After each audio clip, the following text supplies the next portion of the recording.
On blast. And we are live. This is the Wrap It Up on Blast Raps post-game show. As always, my name is Sheldon Alexander, and this episode of Wrap It Up is brought to you by Clean Cuts Barbershop, 2013 Danforth Avenue in the East End of Toronto. Clean Cuts, the multicultural barbers that will always keep you fresh for any and all occasions. So go see Skip and the crew, and as a wise man once said, tell them that I sent you. Check them out on Instagram at Clean Cuts Toronto or give them a call 416-917-4833 to book your appointment now. Well, Raptors fans, wow, that was a crazy game. Crazy Sunday game. I feel like these Sunday games always get a little weird. I don't know, there's been mad overtime games, just weird finishes. But this game was right up there. What a crazy loss for the Toronto Raptors, for them to go down 114 after just the most insane half-court bank shot I've seen in a long time. Like, just off the top of my head, I'm reminded of the Mo Pete shot, the famous Mo Pete shot double clutch when Michael Ruffin threw it in the air in Washington and Mo Pete hit that shot to win. I mean, that one was kind of weird, but obviously this one's right up there too. I don't even know how to describe that shot. That is so weird, but I think this is the moment that lets us acknowledge how crazy that shot was, but also take the step back. And this is when people say, okay, well, there's other things to work on. It's not just about wins and losses. There's things you can pick up on from this game that were good and things you could definitely pick up from that were bad. Right? Makes sense? Again, my name is Sheldon Alexander. Thank you for joining me. Whether you are tuning in live as we do each and every Raptors game on Twitter at Shell Alexander. Huge shout to you guys there. If you click on this link, you can get into the comment section here. We take your questions and comments live. Same thing goes for Instagram. There's another feed there. Just go to at Sheldon Alexander on Instagram. We take your comments and questions.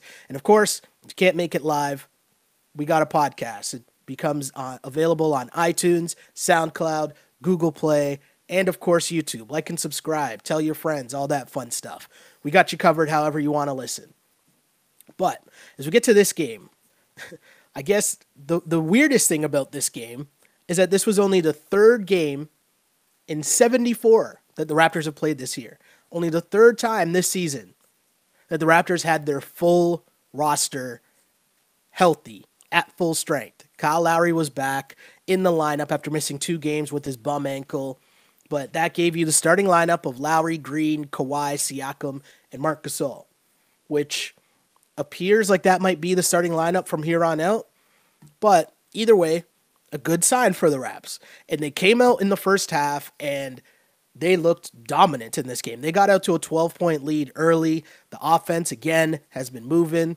I know if you are in the comments, especially on YouTube, there's been some back and forth going on between me and some of our commenters about the importance of Marc Gasol to the Raptors offense. And here's the thing. It wasn't so much about the fact that Marc Gasol only had 2 points and took 1 shot in the last game. My point was he can score just as well as Serge, just as well as JV, if not better. It's just he understands his role with this team in this lineup is that they don't need him to score. And so he can find other ways to contribute, and the ways that he's been doing that is helping the ball move. And that's what the Raptors are doing in this game, but you can also tell. And there's people talking about it after the last game. Even Danny Green and Freddie commented on it last game that they wanted to get Marc Gasol more touches so he can score buckets, because that's still a big part of his game. We know he's capable of that, and he's been doing a good job of fitting in, but at the same time, there could be a moment where in the playoffs you need him to get buckets. So you could see that early on. First points of this game was a Marc Gasol 3, and then a couple plays later, they fed him in the paint, hits a nice jump hook, and it's crazy to see that, he didn't get his first shot attempt until the 47th minute mark of Friday's game, and he already took 3 shots, making his first 2 in the first 4 minutes of tonight's game. So clearly between Nick Nurse and the teammates, they both want to get him involved because they know what he can do offensively, and part of that is scoring. Same thing goes for your man's Pascal Siakam. Been saying it all year. The glow up continues. Pascal off to a great start. And these are the things we need to pay attention in the final few games of the season. How the rotation starts to fit in. How the rotation gets played.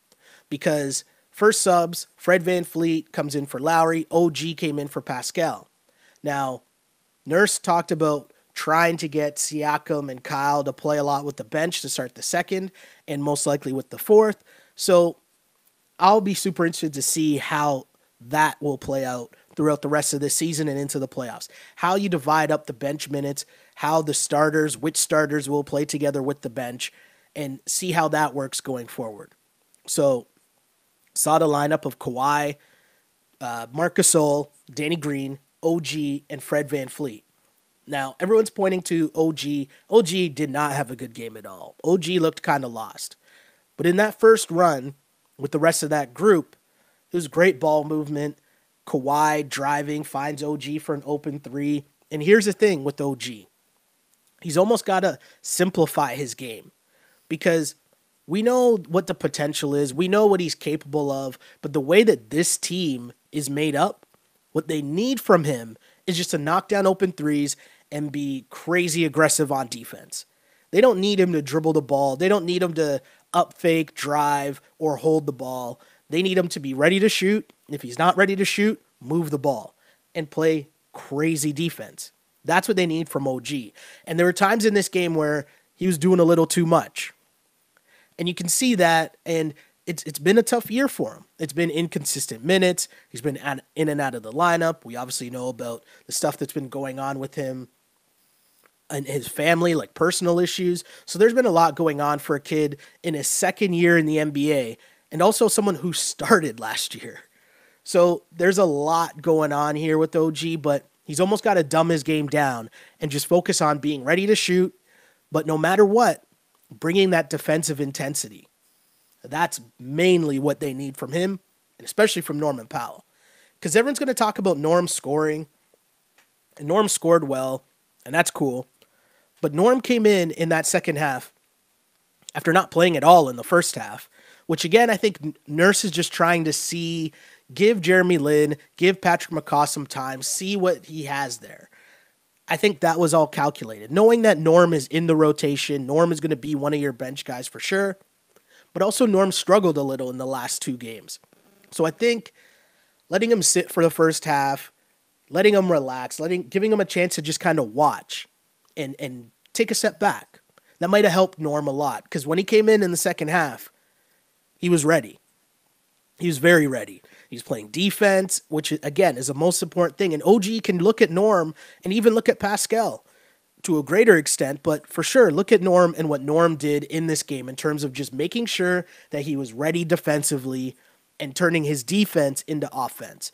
Not trying to do too much on the offensive end, which, hey, we know Norm struggles with that at times, but in this game, everything offensively was under control. He took what the defense gave him.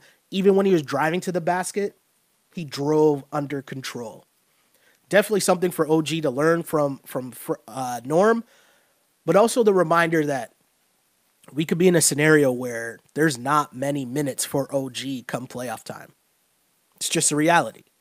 Something we saw from the Raptors that we hadn't seen a lot was Pascal at the 5. Now, the matchups dictated that in this game, but it was good to see that if needed, that's a lineup that can work, where you have Pascal at the 5, Kawhi at the 4, and then Danny Green and your two other guards, whether it's Norm and Kyle or it's Kyle and Fred, however that works. But that's interesting to see that the Raptors are able to do that. Nick Nurse got a chance to test out lineups, and the biggest key, because here's really, if I'm going to sum up this game quite simply, the Raptors started the game. That's probably their starting lineup we're going to see going forward, and the Hornets were outclassed. They weren't in the same league as the Raptors. The Raptors in that first bit looked so good to start. Gasol in the first half, he was taking the shots people wanted, still moving the ball. He had 10 points, 5 assists, 3 boards in the first half. Siakam was great. There's still that line where, out of control, in control, but you got to take the good with the bad at this point of his career. But he was really good. minus the turnovers, right? But the Hornets had a 1-point lead at the end of the half, and there wasn't a good start. It was a good start for the Raptors starters. It was the bench that couldn't really hold it down. But again, I understand what Nurse is doing because you're talking about giving extended minutes. There was a lineup out there of Jeremy Lin, McCaw, OG. Like, it was just a weird lineup, but you kind of know what he's doing, or you kind of understand what he's doing, right? You had a lineup of Kyle, Fred, OG, McCaw, and Serge. It was a weird lineup, and it was the same thing that we've seen in a lot of these games where the offense stalls with the bench, the other team makes a run, and that's what happened. It was a 10-0 run for the Hornets in the second quarter. They led by 2. Raptors had 7 early turnovers, which led to 13 points off turnovers for the Hornets. And that's really where the game changed. Because the Hornets started to get confident with their shots, but the Raptors turning the ball over and keeping them in the game. Because again, the Raptors were up 12. They were right there. They're right there, and this game could have been a blowout early, but we've seen this story before. The bench let the team down, and by the time you come back with your starters, now it's either a tie game or they got to play catch-up. And again, I get what Nurse is doing. He's trying to see, he's giving these guys an audition for who's going to play in the playoffs. Chances are we won't see Jeremy Lin. Chances are we won't see McCaw. Chances are we won't even see OG if we're being real. Or we'll see him in spurts. But he's giving these guys a chance. He gave them extended minutes to let them have an opportunity to say, hey, maybe we can go. Maybe these guys can give us something if the situation dictates it. We didn't see that in this game, right? We did not see that in this game. So again, the Hornets at the half were up by 1. And then third quarter, Kyle Lowry, Marc Gasol, pick and roll. Haven't seen that much. And that's another way that Gasol will get more touches. Because Kyle Lowry will make sure of that. We know that. That's what Kyle Lowry does. We've seen what Kyle Lowry's done for Serge. We've seen what Kyle Lowry has done for Pascal. I mean, Marc Gasol in this game, giving the people what they want. 7 of 9 from the floor, 2 of 3 from three-point land, 17 points, 4 rebounds, 6 assists, 3 blocks from Marc Gasol, and a steal. That's what I think people want to see from Marc Gasol. And I get it, and I understand it. Hey, I've stated from the very beginning, I would like to see Marc Gasol get bare minimum 10 shots per game. In this game, he still only finished with 9, but you got to remember he didn't really play late. That's only in 23 minutes. The matchups dictated that the Raptors go small, and so down the stretch, there wasn't minutes for Gasol or Ibaka. Gasol only played 23 minutes in this game. Ibaka only played 18. So, all in all, still a great game for Marc Gasol. Kind of still playing well, but giving the people who are nervous when they see JV's big-time scoring lines for Memphis, which I still don't understand why that's making people kind of anxious or Raptors fans nervous. I don't really understand that because Memphis isn't going anywhere and someone has to score points on that team. But either way, Raptors fans a little nervous by Marc Gasol only scoring 2 points in the last game. This game comes out, plays really well, should ease the tensions, let's say, among the fan base. Solid game for Marc Gasol. And the other part of the third quarter for the Toronto Raptors, they started out okay, but then the Hornets just started shooting the lights out. And it was massive because they couldn't miss from 3. They finished the third quarter 10 of 16 from 3 in the third, and they closed it out on an 8-0 run. And sometimes when a team's shooting like that, there's not much you can really do. The Raptors were trying. The Raptors came out. They brought out a defensive lineup. I remember Norm came out, gave them some great minutes. Norm came out, was 4 or 5 shooting. His only miss was on a layup. But more importantly, he started playing defense. And even though the Raps were down, they were down by as many as 10. The Raptors now, why I'm not worried about this team come playoff time, why I've been confident the whole time that I think this team can make the NBA Finals, is because when they put their mind to it, when they decide, okay, stop messing around, it's time to play defense, they're getting back in any game. They're getting back into any game against anybody. And I know that, hey, it's the Hornets, but at the end of the day, when they decided to go small, and it was Norm, Danny Green, Kawhi, Pascal, and it was Fred for the most part, but you could sub in and out Kyle, same thing. But those guys locked up on defense. And that fourth quarter, watching what that team was capable to do when they were down, and they could have just packed it in and said, hey, game's over. They're shooting the lights out. We'll just take this L. Instead, they turned it on defensively. And what more can you ask for from a team that, again, we keep wondering where they are in terms of, are they ready for the playoffs? Are they gearing up for the playoffs? Load management. Everyone's worried about all these things. But when they play defense, this team is unstoppable. You saw possessions, and I thought one of the keys in this game was, especially having Siakam at the 5, they kept running the screen and roll, and Siakam switching out onto Kemba or even one of their other little guards. And Siakam's right there staying with them. He wasn't biting on the pump fake. He was contesting and forcing them into very tough shots. Add in the fact that Danny Green, if they would get into the lane, Danny Green, the help defense was there. Danny Green with 2 blocks in this game. We saw Kawhi come over and get a crazy block in this game. The help defense was just crazy, and not from Raptor bigs, from Raptors perimeter players. That is crazy. You have your 5 men on the perimeter playing defense, and then your guards and perimeter guys coming over on help defense to block shots. That's crazy. So it was great defense by Siakam. Got to give him a lot of credit. Also got to give Norman Powell credit, because the Raptors don't make the comeback without Norman Powell getting into passing lanes, stealing the ball. The Raptors don't make that comeback without Norm. It's just not a thing. But either way, comeback happens, and on offense, hey, it was great. Ball movement, ball movement, ball movement. I love down the stretch where their possession, Siakam got the ball. He looks up, he sees Frank Kaminsky, and he just looked at him like it was food and just blows by him for the layup.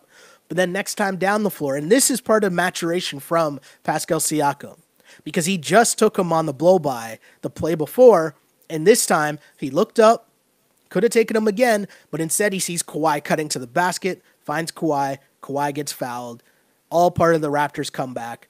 Raptors went on a 12-0 run, and it all started on the defensive end. Again, great minutes from Norm, great minutes from the Raptors in the fourth quarter playing defense to get themselves back into that game.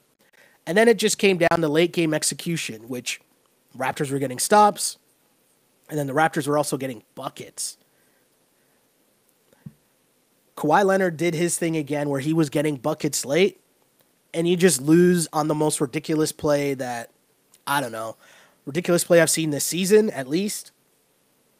It was a great game. It was a great game by the Raptors. You've seen what you needed to see, because the thing that we keep missing as a fan base, as a team that's not used to having veterans on the squad with NBA Finals aspirations, you have to pace yourself. You have to play and be able to shift gears.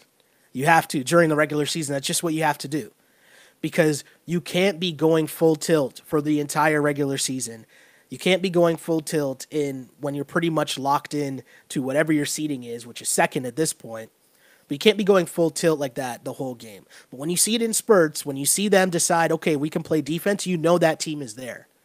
When you're seeing the ball movement now, you know that team is there. And hey, again, it's a regular season. Dude hits a crazy shot from half court. Again, credit to Siakam. Siakam playing great defense as the 5-man out there guarding a perimeter player. Knocks the ball out of Jeremy Lamb's hand. It goes into the backcourt. He picks it up and just chucks it. And it goes off the glass and in for the game winner. That's crazy. And especially in a situation where we know that this game means so much to the Bobcats. Wow, I was about to call them the Bobcats. I think I did call them the Bobcats. But in this game where you know the Hornets, who are fighting for their playoff lives, they needed this game. They needed that win badly. And they were able to somehow pull off the win. You've seen desperate teams. The last 2 games the Raptors have played against OKC on Friday night. OKC desperate for a win as they battle for their playoff seeding in the West. And now you saw it again with the Hornets. The Hornets right now, they're battling for their playoff spot. They're in 10th, but they're 2 games back of the Miami Heat. They definitely needed that win to stay in contention. And, hey, you let that fluke win happen. You take the positives that you can take away from this game. You know that the negatives were, again, the game probably switched up with the bench, which the bench, again, won't be a thing come playoff time. You're only going to go 7, 8 deep max. Maybe that 9th player is just a change of pace. McCaw you throw out there to try to throw off the other team's point guard or something. Play defense, pick them up full court. But the bench is only going to consist of Fred VanVleet, Serge Ibaka, Norman Powell. That's it. Nothing more to be worried about. Kawhi will be playing big minutes. Your centers, you know that rotation now. That's going to work. Mentioned Kyle and Fred, but Danny Green is going to be playing big minutes. Pascal's going to be playing big boy minutes. It's okay. All Nurse is doing right now is giving the bench a chance. Even in that 4th quarter, he let the bench continue to play despite the fact that they didn't have it. They weren't really making a comeback, and he still let them play. He didn't bring back Kyle Lowry until about the 3-minute mark. Kawhi came in, I want to say around 6 minutes or so, but I don't know. As we go to the comments, someone says, stop saying that, Sheldon. We need 9 deep for the playoffs. I don't know why we need 9 deep. I don't know why that would be a thing. I disagree. And, I mean, if we're really here arguing about who the 8th or 9th guy is, like, that's definitely, to me, not the biggest issue. If that really comes down to being the deciding factor of a series, who the 9th man is on the Toronto Raptors, then there's way bigger issues. And someone else along the line, whether it's Kawhi or Kyle or Pascal, someone else messed up if the 9th man really matters come playoff time. Just my opinion, though. Let me scroll up, though. And again, as always, thanks to you guys for tuning in and making this podcast by sending in so many comments after each and every game. Really appreciate it so much because, again, this isn't just me. This is for everyone else who's also here to discuss the Toronto Raptors night in, night out after every postseason game and regular season game. Let's get to a comment here on Twitter. Someone says, I finally made it to a live podcast, and I'm so disappointed with how the game ended. Well, apologies. I wish it could have ended in a better way for you, but Jeremy Lamb had a different idea. What can we say? Jeremy Lamb decided to mess things up.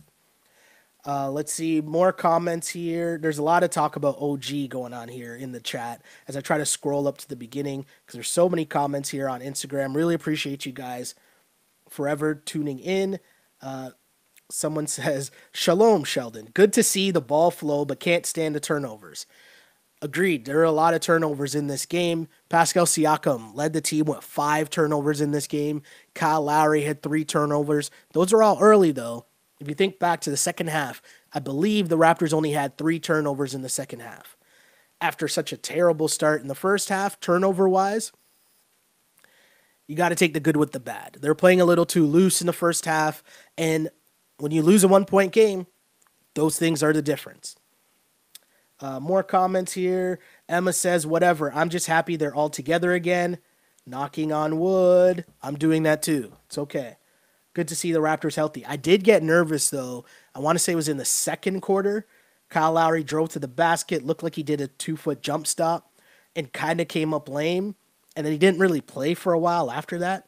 I was kind of worried. I can't lie. But I was happy to see him come back in the lineup. Kyle he played 28 minutes in this game. 7 points, 6 assists, only took 5 shots in this game, 1 of 3 from 3. He and Danny Green didn't really get it going at all in this game, as both of them only combined to go 4 for 10 in this game total. Danny Green with 2 points. And this off of Danny Green having a string of very good games. So, I don't know. Not a good look there, but they got good production off the bench, as he had 3 players off the bench in double figures. Fred VanVleet with 12 points, 5 of 9 shooting.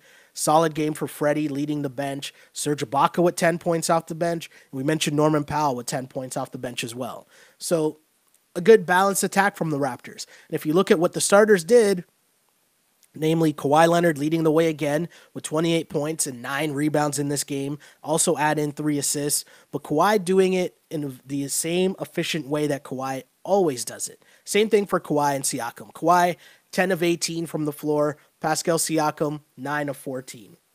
My only critique of Kawhi in this game was the final 2 shots where he held the ball, hit a tough jumper, and then the next time down the floor, same thing again. The double team kind of came, and there was just no movement in the offense.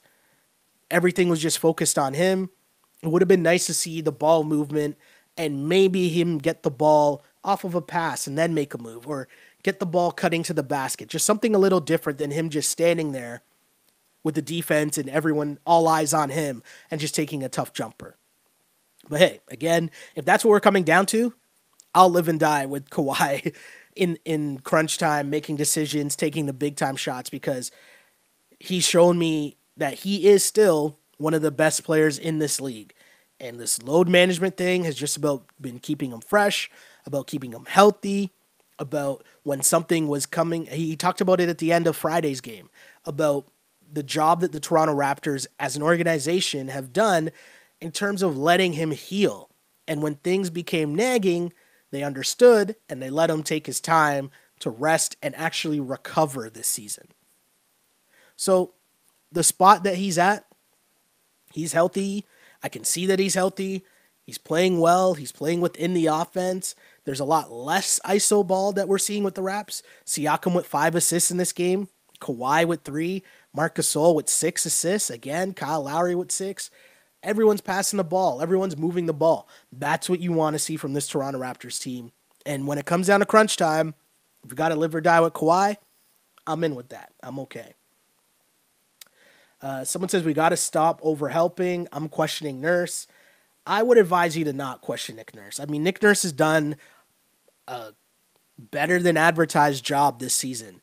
When you think about everything that's gone on, all the different lineup shuffling that's gone on with this team, in implementing brand new players at the start of the season, then having to do the same thing midway through at the trade deadline, Nick Nurse has done a pretty good job when you consider they still have the second best record in the entire NBA.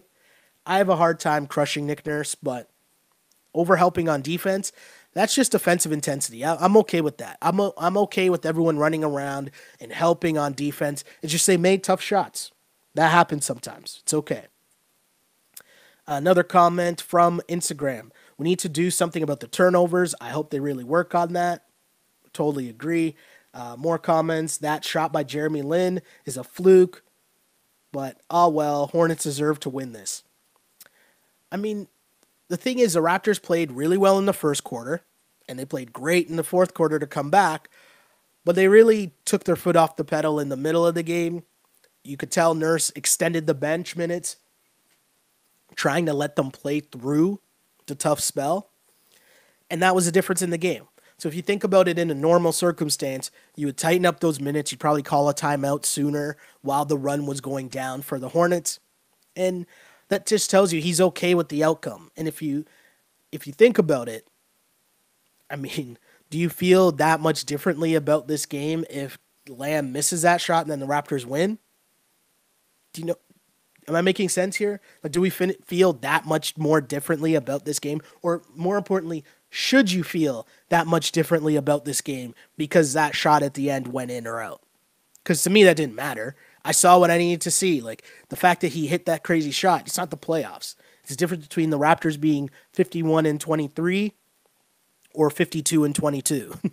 Like, whatever. Right? More comments. The Hornets we almost won, but not mad. The Hornets needed that win. Agreed. More talk on OG here. OG needs to be on the bench until next year. Wow. OG did struggle in this game. And what's happening, I think, is that if you look at how well the starters are playing, and again, the starters haven't played that much time together. We mentioned this is only the third game where the Raptors as a full unit have been totally healthy. And obviously, I'm going to guess that 2 of those other games don't include Marc Gasol because he wasn't even on the team yet. But bottom line is, I don't think this lineup, the Raptors as a whole, have been that healthy, much less the starters. So the way that the ball movement is working with that group, you can tell they're vets. So reading and reacting, giving up the ball because you have faith that you will get it back. You can see that ball movement and you can see that trust factor that's developing with the starters. OG Anunoby now, he's still now trying to earn his minutes and fight for minutes because he wants that playoff burn. But it's kind of tough because how is he going to do that? We always think that it's going to be just scoring baskets, but really, he's got to simplify his game, as I mentioned earlier, and he's just not doing it. There are moments where you could tell he's just thinking too much. Instead of when you watch how smoothly the offense is working with the starters, they're reading and reacting. They don't have their mind made up in terms of what they're going to do when they get the ball. It's dependent on the defense. It's dependent on how everyone else is moving on a string, cutting to the basket. In OG's case, it's too much in his head. You can tell. Does he dribble? Does he up fake? There are moments, and OG, this should never be OG's game. This shouldn't be a lot of people's game, but he got the ball at three-point line. He up faked, then dribbled, then tried to step back and shoot a three, and it's like, whoa, whoa, whoa, whoa, whoa. There's like a handful of dudes in the entire league that you'd be okay with taking that shot. And none of them are OG Anunoby. So it's just a matter of settling down. And again, this is a learning year for OG, where you have no idea who's going to be on the roster next year. But for now, just kind of sit back, make sure you play defense, make sure you're ready to shoot, make sure if the guy's overplaying you, you're cutting to the basket and getting those type of buckets. That's what OG's got to do. Someone says OG needs to focus on threes and defense. That's it. Totally agree. Someone saying I'm done with OG. That doesn't really make sense. You can't be done with OG Anunoby. It's the second year. If he's taking a step back, a lot of it has to do with off-court issues and the fact that you brought in Danny Green. Danny Green automatically pushes him down the depth chart. That's just normal. That's expected. Like, he was going to take a step back. Unless he made a Siakam-type leap, he was going to take a step back. Let's see. People are arguing about should he be in the rotation. Potential doesn't win championships. And again, I don't think OG is going to be in the rotation, and it's not anything to worry about. It's like a couple weeks ago when everyone's worried about Jeremy Lin, and I was asking for patience. I was asking for people to relax because chances are Jeremy Lin wasn't going to be in your playoff rotation. And as we see now, a couple weeks later, Jeremy Lin is not in the rotation, really.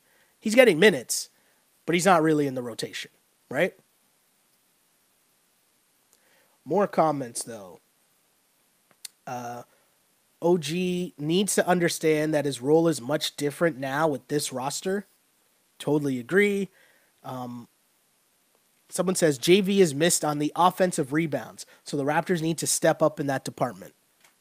I can agree with that comment. And again, there's a huge discussion going on the YouTube chat. Huge discussion going on there where we're all talking about the value of Marc Gasol and what Marc Gasol means to this team and what he's been able to bring to the team so far. And people are really upset at his lack of scoring. And I kept stressing that he can score. It's just not necessary at this point. And also, too, the biggest thing we should be taking away from that is he's not forcing shots. I just use OG as the example. But think of this in terms of Serge. Think of this in terms of JV. There would be moments where they would get the ball, and just because they haven't shot the ball in a while, they're going to force it and try to get a shot up. You're never really going to see that from Marc Gasol. You saw sometimes where they dumped it into him in the post, and he made a move, got a bucket, but he's not really going to force that. It was still within the flow of the offense. And hey, maybe you'd like to see him not pass up a shot, but I think especially early on in the game, it's so much important to get the ball movement going, to get everyone involved, to give everyone a touch, and have the offense get going, get them off to a good start, which we saw that today. Offensive rebounds, again, I think Marc Gasol, if you watch him play, this is going to sound bad, and I don't mean it to sound as negative as it's going to sound. But you know that old guy at the gym that really doesn't move that well at all, but it's all positional, and he's not really jumping for rebounds ever, but he's boxing out. That kind of looks like Marc Gasol in these games. Now, I assume there's another gear that Marc Gasol will get to in terms of hitting the offensive glass and doing all those things. I assume that, but maybe not. Maybe as he gets up in age, that's one of the things that's going to be lacking from his game. And hey, the beauty of this team that the Raptors have built is if that's the case, you have Serge Ibaka. You have Kawhi Leonard who can crash the glass, but you can sub in, Ibaka if you're getting crushed on the glass that much. Or you can instill more of a team rebound dynamic because Kyle Lowry is a great team rebounder. Same thing for Kawhi. Same thing for Danny Green. And we already know about Siakam's do-everything mentality. So I understand. I might give you that JV is a better rebounder than Marc Gasol. But I'll take the trade-off of all the other things that Marc Gasol does just as well, if not better than Jonas Valanciunas. That's just me. Let's see. Someone says, bruh, this team is a second-round exit. Facts. Don't know where this guy's coming from, but I'll say I disagree. I mean, I can't wait to see the playoffs come around, and if that second-round matchup is with Philly, that'd be a great playoff matchup. I would take the Raptors in that series, but Philly is a good team, and if Joel Embiid just goes to some next level, turns into like 0-1 Shaq, I still like the Raptors in terms of having bodies to throw at them in terms of Gasol and Ibaka. So I'm okay with that, but I don't know. It'd be a fun series. I don't know why the negativity, if there's negativity, I don't know where the negativity comes from in terms of watching the Toronto Raptors over the past few games. I know people are saying, oh, their win-loss record is this, or I think it's like 5-5 or something like that in their last 10, or it could be 4-6 after this game. I'm not sure. Apologies if I'm incorrect, but at the end of the day, we got to know that, and I think there was an article written by Tim Bontemps who I thought used to cover the Spurs, if I'm not mistaken, but he's an ESPN writer. He's done a couple things on the Raptors this season, and he released an article, I want to say on Friday, that was talking about how the Raptors' whole mentality is they don't care about playoff seeding, which is something I've been saying for the longest time, and I've been getting crushed for. But at the end of the day, Nick Nurse said, basically from the time he took the job, they knew that the regular season doesn't matter. What matters is the playoffs. And that's how they've treated this regular season. Now, I've been urging people, instead of focusing on the negative, that why is Kawhi out again? Why is Kyle out again? Why is this load management? Instead of focusing on the negative, why not applaud your organizational depth that you're able to have the second best record in the NBA with Kawhi sitting out 20-plus games, with Kyle Lowry almost sitting out 20 games, with a trade being made middle of the season, with Jonas Valanciunas missing a massive chunk of the season with injuries, with Fred VanVleet missing another, 12 to 15 games. All of these injuries, and the Raptors still, that's how good your organizational depth is, that you still have the second best record in the NBA. That to me is crazy. And pardon me if they're not second currently in the NBA. They might have fallen back. Nope, they're still second in the NBA. But the point remains, this team, they knew that where you finish in the standings don't matter. And I told you this a couple podcasts ago, but go back and look at the NBA Finals matchups from the past 10 years and how many times the top two teams from the regular season in either conference made it to the NBA Finals. It's an easy exercise. I've been saying, actually, you know what? It's funny because I was going to do it with Webster, but we actually didn't do a Ball on Blast podcast the other day. But the point remains, if you go back, and that's why these games don't matter. That's why the whole season I've been trying to calm people down and just get them to focus on the bigger picture. And the bigger picture is making sure that everyone was healthy for the playoffs, because your seeding doesn't matter. When you're a legit team, and we're not used to that as being the fans of the Toronto Raptors, because this organization has never been in that spot before. But now you have players who have been. So that mentality changes. You walk a little differently now, because whether you come in first or third doesn't matter, because whoever the teams are, we got to see you anyways, because we want to win the championship. So if we see you in the second round or the conference finals, same thing. We still want the smoke. And that's kind of been the mentality of, hey, we can rest guys. We can make sure that Kyle is healthy. We can have him sit out the 2 games before bringing him back. Because look at this. Let's go back. Let's do this right now, okay? So the 2017-2018 season, we obviously know last year, Toronto Raptors led the Eastern Conference. They did not make the NBA Finals. In the West, the Houston Rockets led the Western Conference. They did not make the NBA Finals. Let's go back one more year to the 2016-2017 season. The Boston Celtics led the Eastern Conference. They did not make the NBA Finals. In the West, Golden State Warriors, we know they did make the NBA Finals, right? So again, we went back 2 years, still haven't had both teams that won each conference make it. 2015-2016, we got LeBron's Cavs and the Golden State Warriors. Hey, there we go. That's one. That's one. We got one on the board. Okay. Let's go back another year. 2014-2015. The Atlanta Hawks. 60-22. Do you remember the Atlanta Hawks? Well, they won the Eastern Conference, and I think we know that they did not make it to the NBA Finals. In the West, Golden State Warriors, we know that they made it. Cool. So we're still at 1. 2013-2014. First place team, the Indiana Pacers, won the Eastern Conference. They did not make the NBA Finals. Let's go to the West. The San Antonio Spurs. Now, the Spurs in that year, is that the year that they would have beaten the Heat? Yes, that was the last year of the Miami Heat. The Spurs did make the NBA Finals, but the point remains, both teams that won each division or each conference did not make it. 2012-2013, the Miami Heat, they did make the NBA Finals, and out West, the Oklahoma City Thunder were in first. They did not make the NBA Finals. We know the Spurs made the NBA Finals in that year. Let's go back, 2011-2012. Now, that year, Chicago Bulls. They had the best record in the in the Eastern Conference. They did not make the NBA Finals. We go out West. The San Antonio Spurs, they did, but that was the year the Spurs did not make the NBA Finals.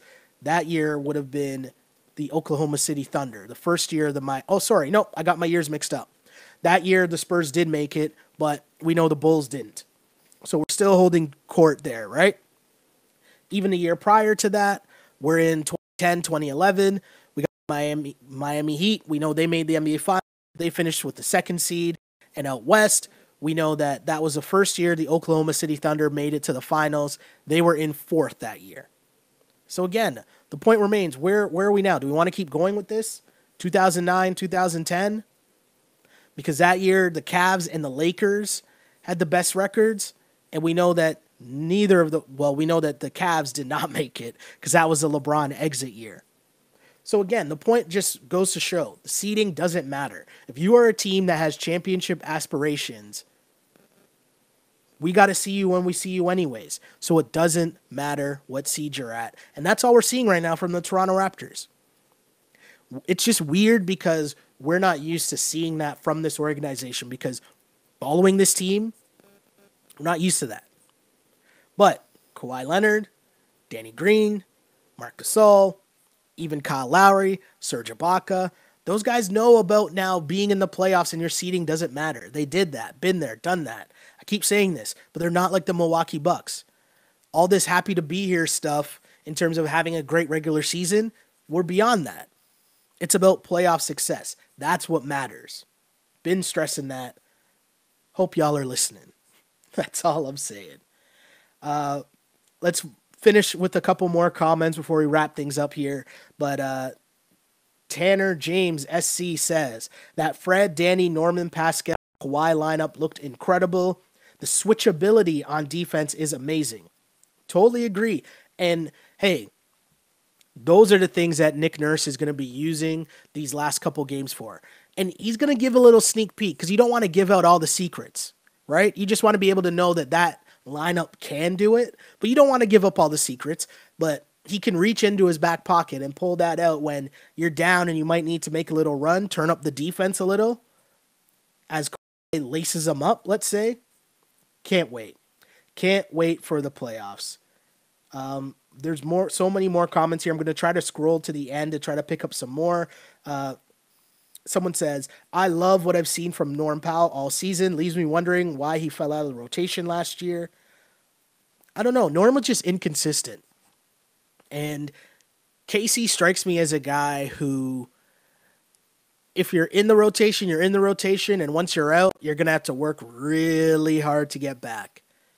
That just strikes me as a Dwayne Casey thing. He's an old school coach. I understand that. I get that. His leash isn't as long with players. So you're either going or you're not.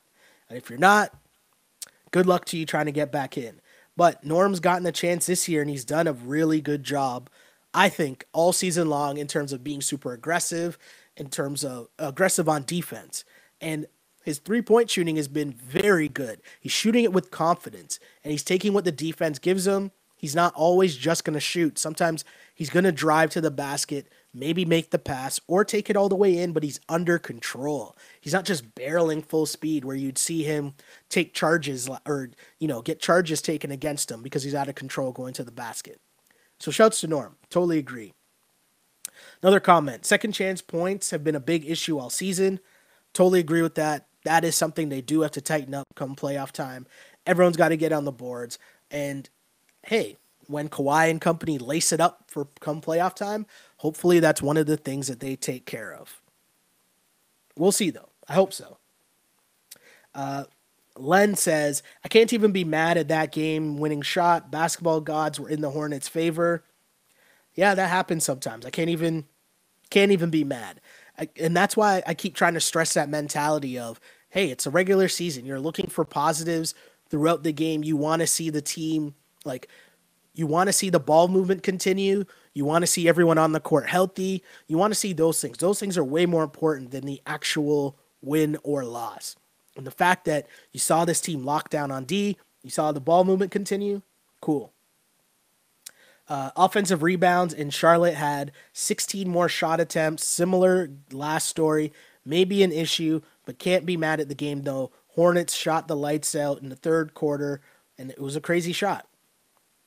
Exactly. Sometimes things still happen.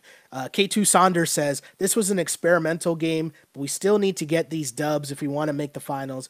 Don't tell me home court doesn't matter against Golden State. You're right. Yes, if something does happen, and right now the Raptors are ahead of Golden State, but I guess my overall point is that there's a long ways to go. Yes, I think the Raptors will make the NBA Finals for sure. There's a lot of smoke in between now and then before you're worrying about whether you have home court advantage in the NBA Finals or not. So point taken. I understand. Totally agree. And right now, currently, the Toronto Raptors are, 2 games up? No, they're at 23 losses. So Golden State actually has 2 games in hand. They might be playing tonight. Oh, they're playing right now. So Golden State could actually just end up being, 1 game behind the Raps? You're totally right. But I just think that when you get to the finals, by that point, you just got to win games wherever you're at. Cool. And yes, you would love to have home court advantage in the NBA Finals, but you got to be worried about getting there first. There's just so much to worry about before I'm like, oh, we got to make sure we have home court against Golden State. I'm not worried about that. Not yet. And maybe I should be. Maybe you're right. Let's see. Someone says time for some load management with Danny Green. I don't know. Danny Green didn't play well. He didn't have a good game tonight, but it's okay. He still brought it defensively. He was part of that huge third quarter comeback on the defensive end. And again, going to show you that it's not always just going to be showing up in the box score, Danny Green's effect on the game. My guy had 2 insane blocks down the stretch. Great game from Danny Green on the defensive end, especially in that fourth quarter. But again, thanks guys for tuning in on this Wrap It Up podcast. My name is Sheldon Alexander. Huge shouts for all the people that continue to tune in and help out the show, whether you're on Instagram at Sheldon Alexander or the people on that catch us on Twitter at Shell Alexander. Thank you guys so much. And a huge shout out to the people, the OGs, the SoundCloud crew, all the people that are tuning in on SoundCloud the next day or a couple hours later on whenever the feed gets put up there. The feed gets updated on SoundCloud or iTunes or Google Play. Really appreciate you guys. And I always shout out the SoundCloud crew just because those are the OGs. That's where this podcast began. Those are the people that have been rocking with us from day one. And now that it's growing into something, always got to show love to the OGs, because if it wasn't for you guys showing out love continuously from the beginning, who knows if this would still be a thing. But huge shouts, especially the people that are listening from Montreal, people that are listening from Vancouver. Huge shout out to people. I see someone in Brooklyn. We got people in Brooklyn, and then Edmonton, a couple people in Los Angeles, Calgary, Irvine, California. Wow. Huge shouts. I'm just scrolling down this list here. Burnaby. This is incredible. Shouts to all you guys tuning in and listening to the podcast in all these places. Really appreciate you guys, because we wouldn't have a show without you guys. So hugely, really appreciate it. And keep the comments coming, especially on YouTube. That's where the chat continues. That's where I enjoy having the conversation with people. And someone made a comment about the reason why I keep getting crushed in the comments about talking about Marc Gasol. Listen, I never take anything as me getting crushed in the comments at all, right? Like, it's a conversation. We're talking about basketball. I'm going to have an opinion. You guys are going to have an opinion. And we're all just here to discuss it. It's okay. It's all good. Like, I'm never going to catch feelings, but huge shouts to someone named RB on that's commenting there on YouTube, and huge shouts as well to Jeff Berg, Mr. Irving, a lot of people there, William Saunders. Huge shouts to you guys for tuning in and commenting and keeping that conversation going in between the shows. Keep the comments coming. It's okay. We're just having a conversation. Are we all passionate about the game? Of course. We love the Raptors. We've all grown up with the Raptors, and these are where the stakes are the highest. So having these conversations, I enjoy them so much because, hey, sometimes there's things that I won't see that you guys will see, and vice versa. And that's why we're here for the conversation. So don't ever think that I'm ever offended or I'm mad because someone doesn't agree with me. They're all just opinions. We're all just watching the same games and tuning in and enjoying the conversation the same way.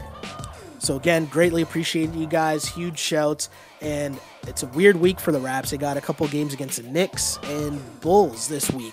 We'll be here again on the Wrap It Up podcast. Thanks for tuning in, because I really did used to pray for times like this, to rhyme like this. This is the Wrap It Up on Blast Raps postgame show. As always, unpolished and unapologetic. Until next time, see ya.